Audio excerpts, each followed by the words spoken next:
Mia se tenait silencieusement dans le petit atelier, vêtue de la robe de mariée qu'elle avait tant attendue. Elle ne venait pas d'une grande boutique, mais elle était magnifique, confectionnée avec amour par une couturière locale. Elle se tourna lentement devant le miroir, souriant malgré ses larmes. Sa mère se tenait à proximité, s'essuyant les yeux avec un foulard, pleine de fierté et de bonheur. C'était censé être le plus beau jour de Mia. Tout semblait parfait. La robe, la joie, le rêve de devenir enfin la femme de Zik. Puis le téléphone de Mia sonna. Elle sourit en décrochant, s'attendant à entendre la voix enthousiaste de Zik. Mais dès qu'elle le salua, son sourire disparut. Sa voix n'était pas chaleureuse. Elle était froide, distante, comme s'il ne parlait pas à la femme à qui il avait jadis promis une vie éternelle. « Je ne peux pas continuer, dit-il sèchement. Ton passé ne correspond pas à mon avenir. » Mia resta figée. Son cœur se serra. Ses doigts tremblaient tandis qu'elle tenait le téléphone près de son oreille, espérant qu'il rirait et dirait que c'était une blague. Mais il n'y eut rien. Aucune émotion. Aucune gentillesse. Juste le silence. Puis l'appel s'est terminé. Cette seule phrase a tout détruit. L'amour. Les projets. Le mariage. Tout s'est terminé en un instant, avec des mots si tranchants qu'ils ont coupé plus profondément qu'un couteau. Sa robe faite main, autrefois magique, lui semblait désormais lourde. Sa mère, perplexe, demandait ce qui n'allait pas. Mais Mia ne pouvait pas parler. Ses lèvres remuèrent, mais aucun mot ne sortit. La douleur était trop intense. Elle se regarda une dernière fois dans le miroir. Non pas en tant que mariée, mais en tant que jeune fille brisée et abandonnée. Zik n'a pas simplement annulé le mariage. Il lui a brisé le cœur. Tout ça parce qu'elle n'était pas assez riche. Tout ça parce que sa famille n'était pas aussi brillante que la sienne. Il se fichait de l'amour. Il se souciait du statut social. Lors de cet appel, Mia a appris une leçon douloureuse, l'amour ne suffit pas toujours à certaines personnes. Et parfois, les personnes en qui on a le plus confiance sont celles qui nous brisent le plus. Son conte de fées s'était terminé avant même d'avoir commencé. Mais ce que Zik ignorait, c'est que les filles brisées ne le restent pas éternellement. Mia était assise tranquillement au bord de son lit, les yeux fixés sur la robe qu'elle devait porter pour le plus beau jour de sa vie. Ses yeux étaient rouges, mais aucune larme ne coulait. Elle avait déjà assez pleuré. Il était inutile de pleurer. Zik avait fait son choix, et le supplier n'y changerait rien. Elle ne l'appela pas. Elle n'a pas envoyé de SMS. Elle n'a pas demandé pourquoi ni comment. Elle est restée silencieuse, même si son cœur se brisait intérieurement. Elle se leva lentement, se dirigea vers le cintre et décrocha la robe. Elle était toujours aussi belle. Encore pleine de rêves. Mais maintenant, ce n'était plus que du tissu. Soigneusement, elle le plia comme s'il s'agissait d'un objet sacré. Quelque chose qu'elle respectait encore, même si le jour où il était destiné n'existait plus. Elle le remit dans sa boîte d'une main ferme. Sans se presser. Sans trembler. Puis, sans un mot, elle se tourna vers sa mère. Ses yeux étaient emplis de tristesse. Elle voulait arrêter Mia. Pour la retenir. Pour dire quelque chose. N'importe quoi qui pourrait arranger les choses. Mais Mia ne voulait pas être soignée. Elle ne voulait pas de pitié. Elle se pencha, embrassa doucement la joue de sa mère et murmura « Ne t'inquiète pas. Ça ira. » Sa mère essaya de sourire, mais ses larmes en disaient long. Mia se dirigea vers le petit coin de la pièce où se trouvait son vieux sac. Elle l'avait déjà fait, quand elle était partie à l'université. Et maintenant, elle le refait. Sauf que cette fois, ce n'était pas pour l'école. C'était pour une nouvelle vie. Elle avait déposé son diplôme au fond du sac, puis ajouté quelques vêtements, ses chaussures et un petit carnet rempli de ses créations. Elle n'avait pas emporté de souvenirs. Elle ne prenait pas de photos ni de cadeaux. Ces choses ne feraient que la ralentir. Elle ne disait pas au revoir à ses amis. Pas de fête d'adieu. Juste le silence, la tranquillité et la force. Elle sortit de la maison la tête haute. Même si tout en elle lui semblait lourd, elle ignorait ce que la vie lui apporterait. Elle n'avait ni travail ni logement. Mais ce qu'elle avait était plus puissant. Détermination. Elle ne fuyait pas. Elle avançait. Mia ne regarda pas la maison, le village ou les rêves qui venaient de s'achever. Elle ne fit aucune promesse de retour. Elle ne fit aucune promesse du tout. Elle s'en est allée, un pas après l'autre. Portant un sac, un cœur brisé et une décision importante. Pour construire une vie où personne ne la qualifierait plus jamais de « pas assez ». Quand Mia arriva en ville, elle n'avait rien de luxueux. Pas de grande maison, pas d'amis riches, pas de nom de famille influe. Juste une petite chambre qu'elle louait, et le courage de recommencer. Elle savait que trouver un emploi ne serait pas facile. Mais elle savait aussi que rester assise à pleurer ne servirait à rien non plus. Alors, le lendemain, elle enfila une chemise simple, attacha ses cheveux en arrière et entra dans un café animé près de la route principale. Elle demanda du travail. On lui offrit le poste de nuit. Ce n'était pas le métier de ses rêves, mais c'était un début. Chaque soir, elle nettoyait les tables, servait le thé, souriait aux clients et se faisait parfois engueuler quand ça ne marchait pas. Elle ne se plaignait jamais. Mais il y avait quelque chose que la plupart des gens ignoraient. Mia n'était pas seulement une serveuse. Elle avait un rêve secret. Pendant la journée, pendant que les autres dormaient ou se reposaient, Mia se rendait à la bibliothèque municipale. Là, elle utilisait les vieux ordinateurs pour apprendre une matière particulière, l'architecture. Les ordinateurs étaient lents et les logiciels plantaient souvent. Mais elle n'abandonnait pas. Elle regardait des tutoriels gratuits, lisait des guides et s'entraînait avec tous les outils qu'elle trouvait. Elle transportait un petit carnet de croquis dans son sac. Dès qu'elle avait une nouvelle idée de design, elle la dessinait rapidement. Ses dessins étaient pleins d'imagination. De belles maisons, des bureaux élégants, des boutiques élégantes. Chaque ligne qu'elle traçait lui donnait de l'espoir. Elle savait qu'elle construisait son avenir en silence, loin du bruit et des jugements. Un jour, alors qu'elle prenait une courte pause pendant son service au café, Mia était assise dans un coin, feuilletant son carnet de croquis. Un homme assis à une table voisine la remarqua. Il continua de regarder, curieux. Finalement, il s'est approché et lui a demandé « C'est toi qui as dessiné ça ?» Elle a hoché la tête timidement.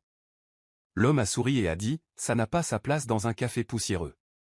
Ça, c'est à Dubaï. » Ces paroles firent battre son cœur. Il s'avéra qu'il s'agissait d'un architecte d'un cabinet réputé. Il n'était pas seulement impressionné. Inspiré, il lui a proposé de venir à son bureau le lendemain. Nerveuse mais enthousiaste, Mia s'y est rendue. Elle a montré ses croquis, répondu à des questions et même proposé quelques idées de design sur place. On lui a proposé de travailler sur un petit projet. Un vrai. Ce carnet de croquis, celui-là même qu'elle utilisait pendant ses pauses café, devint la clé de son premier contrat. La vie de Mia commença à changer. Lentement mais sûrement, son travail acharné et silencieux commençait enfin à être remarqué. Du service du thé le soir à la conception de bâtiments le jour, elle prouvait sa puissance. Même dans les recoins les plus sombres, les rêves peuvent briller. Il suffit de patience, de détermination et de courage pour persévérer même quand personne ne vous applaudit. L'effort caché de Mia avait finalement porté ses fruits. Mia avait parcouru un long chemin depuis le petit café où elle servait autrefois du café, le cœur empli de rêves silencieux. Son travail acharné et ses créations commençaient à attirer l'attention. Et maintenant, elle était à Abu Dhabi, debout dans le hall d'un grand hôtel de luxe, un portfolio rempli de ses derniers projets d'architecture à la main. Elle avait été invitée à présenter ses projets pour un projet immobilier haut de gamme. Un événement qu'elle n'aurait jamais imaginé voir se produire si tôt. Ses mains étaient moites et son cœur battait la chamade. Mais elle se rappela qu'elle avait mérité ce moment. Dans la salle de conférence, des personnalités importantes étaient assises en costume, feuilletant des modèles et posant des questions difficiles. Parmi elles se trouvait un homme nommé Taj. Il portait un costume élégant, pas trop voyant, mais sa présence était forte. Il ne parlait pas beaucoup au début, mais son regard était différent. Il ne se contentait pas de regarder les papiers. Il accordait toute son attention à Mia. Il observait la façon dont elle expliquait ses concepts, le mouvement de ses mains lorsqu'elle parlait d'espace et de structure, et l'illumination de son visage lorsqu'elle décrivait la construction de maisons qui ressemblaient à des rêves, et non à de simples murs. Mia n'essayait pas de l'impressionner avec de grands mots ou des vêtements sophistiqués. Elle ne se comportait pas comme quelqu'un d'autre. Elle restait là, debout, à parler avec honnêteté et assurance, comme elle s'était parlé à elle-même devant le miroir tant de soirs. Elle racontait son histoire, son parcours, de petite villageoise pauvre à créatrice autodidacte, et comment chaque dessin était né d'une volonté. Taj est resté silencieux tout le temps, mais il a hoché la tête, et pendant un instant, Mia s'est sentie perçue, non seulement comme une designer, mais comme une femme qui n'a jamais baissé les bras. Après la réunion, Taj a demandé à lui parler en privé. Il a dit « On ne se contente pas de concevoir des bâtiments, on construit l'espoir ». Cette phrase lui est restée gravée dans la tête. Il lui a proposé un contrat pour travailler sur un projet de villa de luxe. C'était son plus gros contrat à ce jour, mais ce n'était pas que le début de sa carrière. Ce fut le début d'une nouvelle aventure. Au cours de l'année suivante, Taj et Mia travaillèrent en étroite collaboration. Leurs réunions devinrent plus longues et leurs conversations plus approfondies. Il était gentil, intelligent et attentionné. Il posait des questions sur ses rêves, ses difficultés, et écoutait chaque mot.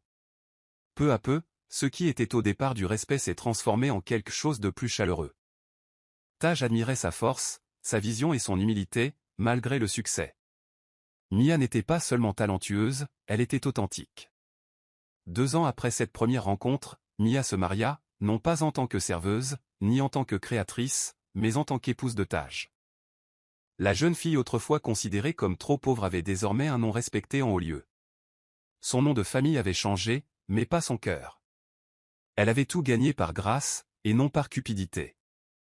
D'un mariage raté dans son village à un amour qui la valorisait, la vie de Mia avait véritablement changé. Et cette fois, ce n'était pas par chance, mais parce qu'elle n'avait jamais cessé de croire en elle. Le jour où Mia a épousé Taj, ce n'était pas le genre de mariage qu'on retrouve dans les magazines ou les blogs People. Il n'y avait pas d'invités bruyants, pas de flash d'appareils photo, pas de journalistes. La cérémonie ne s'est pas déroulée dans une immense salle remplie d'inconnus, mais sur une plage tranquille, où le doux bruit des vagues remplaçait la musique. C'était paisible, simple et empreint d'une réelle émotion. Exactement comme Mia le souhaitait. Cette fois, son mariage n'avait pas pour but d'impressionner les gens, mais d'aimer, le véritable. Mia portait une robe blanche légère et fluide, qui flottait doucement au gré du vent. Elle marchait pieds nus sur le sable chaud, ses pieds touchant la terre à chaque pas, lui rappelant d'où elle venait. Autrefois, elle marchait pieds nus dans son village après avoir été abandonnée, mais aujourd'hui, elle marchait pieds nus vers une nouvelle vie, remplie d'amour, de respect et de paix. Autour d'elle, il n'y avait que quelques amis proches, dont certains l'avaient vue grandir à partir de rien. Leurs sourires étaient sincères, leurs étreintes pleines de chaleur. Taj se tenait près du rivage, attendant. Ses yeux ne la quittaient pas tandis qu'elle s'avançait vers lui. Il n'était pas nerveux, il était sûr d'elle, sûr d'eux. Quand Mia l'atteignit, il ne se précipita pas pour l'embrasser sur les lèvres, il lui prit doucement la main et embrassa ses jointures. C'était doux, lent, profond, comme une promesse, le genre d'instant qui n'avait pas besoin d'applaudissements ni d'acclamations, il suffisait de le ressentir. Puis, Taj murmura quelque chose qui fit monter les larmes aux yeux de Mia, non pas de tristesse, mais de bonheur profond. Il dit « Tu es plus que riche, tu es rare ». Et par cette seule phrase, il lui rappela tout ce qu'elle avait surmonté. Il ne la voyait pas comme chanceuse, mais comme quelqu'un de fortuné, de précieux, quelqu'un qui avait gagné sa place à ses côtés, non pas par sa beauté ou son argent, mais par son esprit. La cérémonie fut courte, mais pleine de sens. Alors que le soleil commençait à se coucher, le ciel se teinta d'or, comme si le monde lui-même bénissait leur union. Il n'y eut pas de feu d'artifice, mais peu importait, car leur amour brillait déjà plus fort que tout au ciel. Même sans paparazzi, le monde entier remarqua que les photos prises par des amis circulaient discrètement en ligne. On voyait une mariée qui semblait à la fois paisible et puissante, une femme brisée, abandonnée et pleine de doutes, mais qui avait trouvé un homme qui l'aimait pour tout ce qu'elle était. Mia n'avait pas besoin d'une foule pour se sentir spéciale, ni de likes ni de partage pour connaître sa valeur. Son mariage n'était pas bruyant, mais suffisamment pour que les cœurs l'entendent. Elle avait traversé la douleur pour atteindre cette paix, et sur cette plage, pieds nus une fois de plus, Mia ne se sentait pas la fille autrefois rejetée, elle se sentait la femme qu'elle avait toujours été censée être. 3 ans s'étaient écoulés depuis que Mia avait quitté son village, emportant avec elle un cœur brisé, un diplôme et un rêve. Durant ces 3 années, sa vie avait complètement changé. Elle était devenue célèbre non seulement pour son talent, mais aussi pour sa force.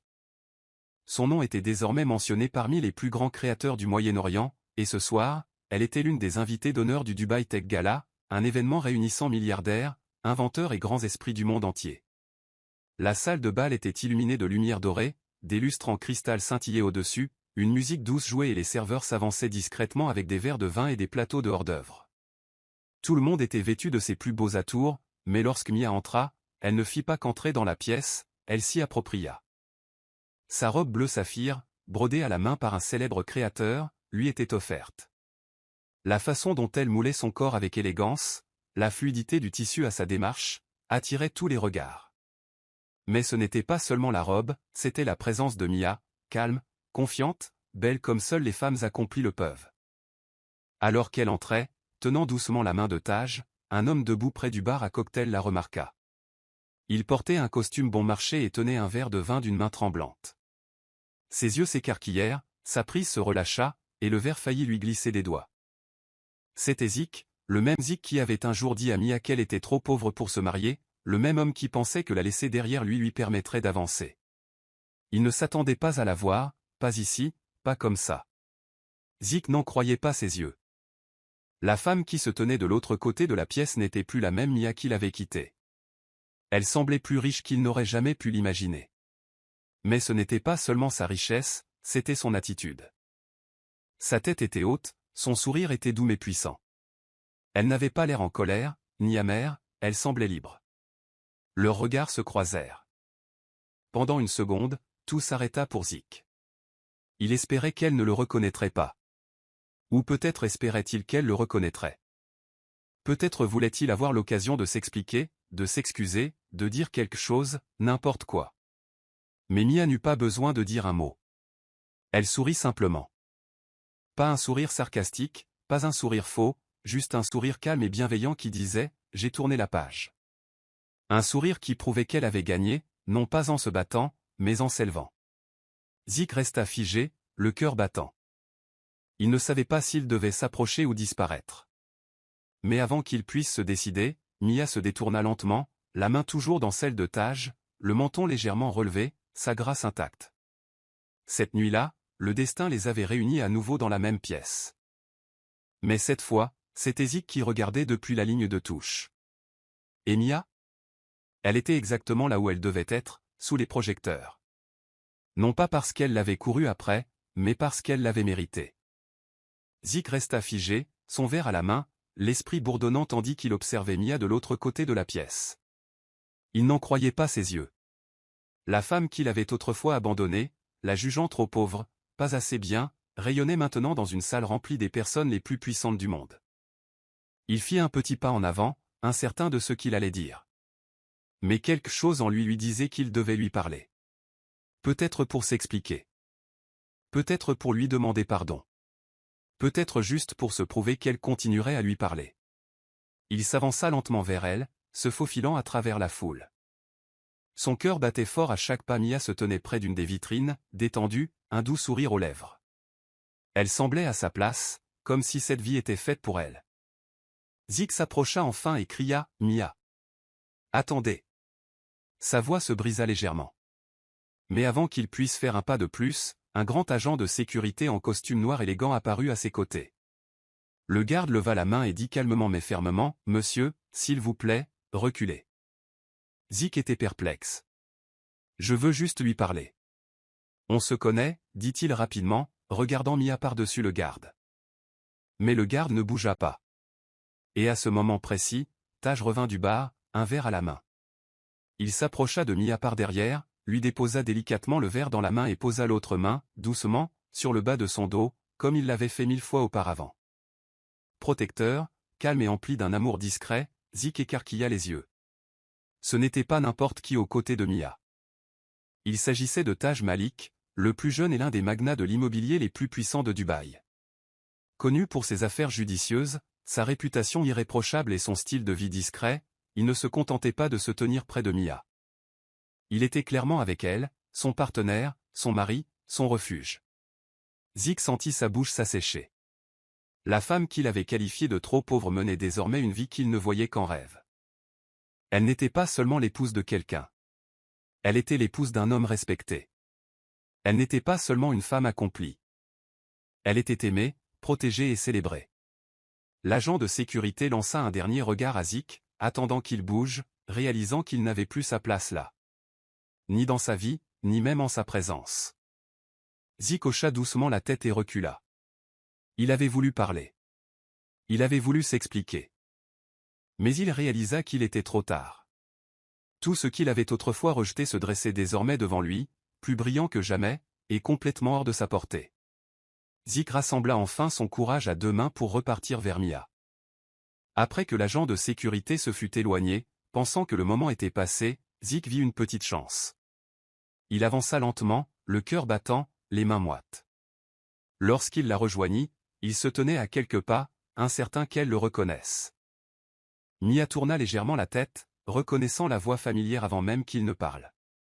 Mais elle ne réagit ni avec colère ni avec surprise. Son visage resta calme, son regard fixe. Zik prit une grande inspiration et commença à parler. « J'étais stupide, Mia, dit-il d'une voix tremblante. J'avais peur. Je pensais avoir fait le bon choix à ce moment-là. » Mia ne l'a pas interrompu. Elle n'a pas levé les yeux au ciel et ne s'est pas éloignée. Elle se contentait d'écouter. Cela rendait Zik encore plus nerveux. Il l'avait imaginé lui crier dessus ou l'ignorer. Mais ce silence, cette grâce, c'était plus lourd que toutes les insultes auxquelles il s'attendait. Il continua. « Je ne savais pas que tu deviendrais ça. J'avais tort. Je m'en rends compte maintenant. » Pourtant, Mia resta silencieuse un instant. Elle le regarda, non pas comme quelqu'un qui contemple une erreur, mais comme quelqu'un qui a dépassé le passé. Puis, d'une voix calme et posée, elle parla enfin. « Tu n'as pas annulé notre mariage, dit-elle avec un petit sourire presque triste. Tu as changé ma vie. » Zik ouvrit légèrement la bouche, mais aucun mot ne sortit. Il ne s'attendait pas à ça. Il ne s'attendait pas à ce qu'elle parle avec autant de calme. Elle ne cria pas. Elle ne lui en voulut pas. Elle lui dit simplement la vérité. Et cette vérité le frappa plus fort que tout le reste. Puis, sans un mot de plus, Mia se retourna et s'éloigna. Sa posture était ferme, la tête haute, ses pas lents et assurés. Elle ne regarda pas en arrière, pas une seule fois. Taj, toujours debout à proximité, la remarqua et lui prit doucement la main tandis qu'ils s'éloignaient ensemble. Comme si rien n'avait ébranlé son calme, Zik se tenait seul, entouré de rires et de célébrations. Mais rien de tout cela ne lui était destiné. Il applaudissait doucement, maladroitement, comme s'il ne savait plus quoi faire de ses mains. Personne n'a riposté. Personne n'a remarqué. Parce qu'à ce moment-là, c'était clair. Il ne faisait plus partie du monde de Mia. Son silence avait tout dit. Il lui avait indiqué qu'elle était guérie. Elle avait grandi. Elle avait trouvé l'amour et le succès sans lui. Et la plus grande leçon de tout ça, c'est qu'elle n'avait pas besoin de vengeance. Elle n'avait pas besoin de drame. Sa paix, son succès et sa grâce étaient plus forts que n'importe quel cri. Et pour Zik, ce silence résonnerait dans son cœur pour le restant de ses jours. Après le Dubai Tech Gala, Mia pensait que la vie suivrait son cours tranquillement. Mais un événement inattendu s'est produit. Un journaliste célèbre présent à l'événement l'a reconnue. Il se souvint de son histoire, de la façon dont elle avait été abandonnée à l'hôtel parce qu'elle était trop pauvre et de la façon dont elle s'était élevée, silencieusement et avec grâce, à la vie qu'elle menait désormais. Il écrivit un article dès le lendemain matin, intitulé « De larguer à Duchesse de Dubaï ». L'histoire reprenait tout. Le mariage annulé, la villageoise devenue designer de renom et sa puissante histoire d'amour avec Taj. L'article s'est répandu comme une traînée de poudre. Les réseaux sociaux ont explosé. Des gens du monde entier ont commencé à partager son parcours. Ils ont publié de vieilles photos de ses années café, des extraits du gala et des citations de l'article. Tout le monde parlait d'elle. Les gens ont loué sa force, son silence, sa réussite. Son nom a été dans les tendances pendant des jours. Mais Mia n'a rien publié. Elle n'a pas republié l'article. Elle n'a pas écrit de longues légendes. Elle n'a pas fait de direct ni accordé d'interview. Alors que d'autres s'affairaient à la taguer et à tenter de la mettre en avant, elle restait silencieuse. Non pas parce qu'elle se cachait, mais parce qu'elle ne voulait jamais attirer l'attention. Elle n'a rien fait de tout cela pour devenir célèbre. Elle l'a fait pour survivre, pour grandir, pour vivre. Quand son équipe lui a dit qu'elle pouvait profiter de ce moment pour booster son entreprise, Mia a secoué la tête. Au lieu de cela, elle a fait un autre choix. Un projet qui révélait parfaitement qui elle était. Elle décida d'ouvrir un fonds de bourse, discrètement, sans caméra ni scène. Elle le baptisa du nom de sa défunte grand-mère et le créa uniquement pour les filles des villages oubliés. Des filles à qui on disait qu'elles étaient trop pauvres, trop petites ou pas assez. Mia voulait que ces filles aient une chance. De rêver. Apprendre. S'élever. Comme elle l'avait fait. Parmi ses premiers boursiers figurait une jeune fille qui vendait des oranges au bord de la route et une autre qui marchait 2 heures par jour pour aller à l'école. Mia ne leur a pas seulement donné de l'argent. Elle leur a donné de l'espoir. Elle leur a offert un avenir. Les gens ont commencé à remarquer que, même dans son silence, Mia changeait des vies. C'est là qu'ils l'ont vraiment comprise. Elle n'était ni bruyante ni tapa accent grave l'œil. C'était une tempête silencieuse, douce en apparence, mais puissante là où c'était important. Tandis que d'autres cherchaient la vengeance par la gloire, Mia recherchait l'impact. Tandis que d'autres recherchaient les applaudissements, elle recherchait le changement. Son succès n'était pas retentissant, il était significatif. Et même si le monde connaissait désormais son nom, elle restait ancrée, concentrée et déterminée. Car pour Mia, la véritable victoire n'était pas que son histoire soit devenue virale, mais que son parcours puisse aider d'autres à démarrer le leur. Zig se tenait sous le soleil brûlant d'un petit étal de fruits poussiéreux à la sortie de la ville.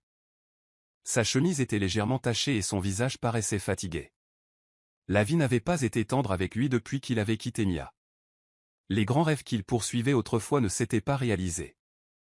Il avait changé d'emploi, de ville en ville, toujours en quête de mieux, sans jamais vraiment le trouver. Et maintenant, il était de retour là où il avait vécu, achetant des fruits avec les quelques pièces qu'il avait en poche. Alors qu'il attendait que le vendeur emballe ses bananes, quelque chose le fit lever les yeux. Et quand il le fit, son cœur fit un bond. Juste au-dessus du stand se trouvait un immense panneau publicitaire, lumineux, épuré, audacieux, et dessus, Mia. Elle souriait doucement, vêtue d'une tenue simple mais élégante. Son visage était paisible, empreint de fierté, mais sans orgueil. À côté d'elle, une courte légende frappa avec plus fort que n'importe quelle gifle. Né pauvre, il a bâti sa puissance.